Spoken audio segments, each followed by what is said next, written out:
sami doma. Volkswagen. To je takový trošku trapný. Je to náš rituál, takže jako berte to.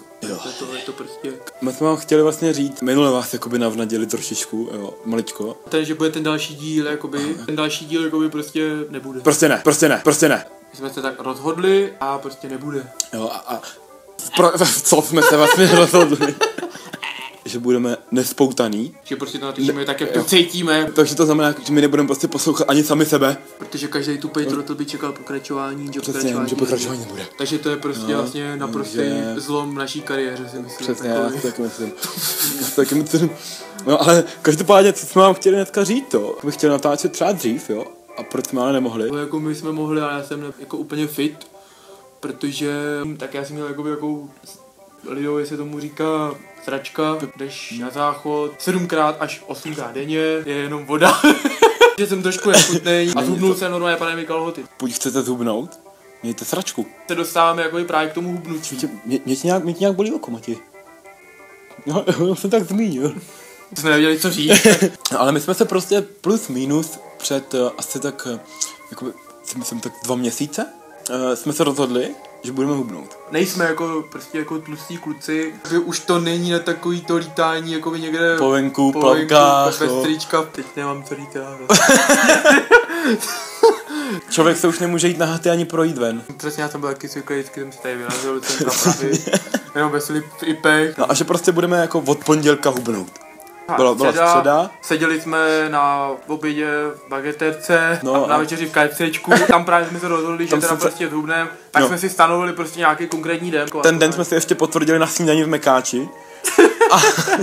Z toho plyne co? No plyne z toho, že se to odloží na další pondělí. No, přesně. Jako myslím si, že prostě on se v tom spoustu lidí uvidí. Jo, a podpoří je to, nakopne to v tom, že vlastně v tom nejsou sami. Přesně.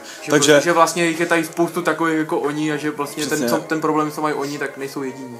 A hlavně jakoby to řešení toho je takový, že pokud máte ten cíl, že v pondělí začnete, tak je to úplně neprávě, že je to super. Protože máš celý život, máš co dělat?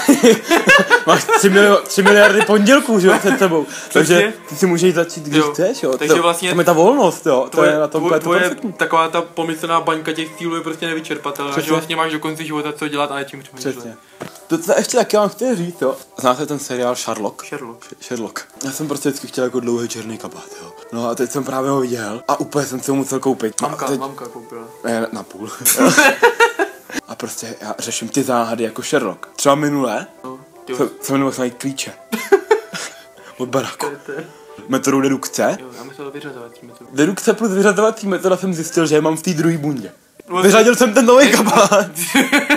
Tam nebyly. Ne, tak jako tam jde o to, že tu můžou být prostě třeba v koupelně. Přesně, mohly být. Koupelně na pračce. V lednici. Inteligentní člověk, všechny tady ty vlastně možnosti postupně jako vyloučí. No a mě to trvalo třeba asi 5 vteřin, než jsem to všechno jako vyloučil. A jsou tady v té bundě a však jsem takhle obili tam. No. Takže prostě jakoby, že bychom shrnuli ten díl prostě o tom, jakoby, že nevzdálíte se. Nejdůležitější je, když máte takovýhle problém, jako, který je prostě cíl a nejste schopni ho dosáhnout, tak si to musíte omluvit sami sobě. Musíte si to odpustit. Přesně. Říct, proč to nejde. To je nejlepší, říká, proč to nejde, no. Ne proč to nejde, ale proč to nejde. Proč to nejde. Sami sobě si to odůvodníte, no budete úplně v pohodě. Nejhorší je prostě, sami sobě neodpustíte. Přesně ne. Pokračování příště nebude. Teď si budete myslet, že mi teď jakoby řekneme, že nebude. A ono pak bude, že to jakože... Takže vás teď vlastně necháme takový bublině. Přesně a nevíte.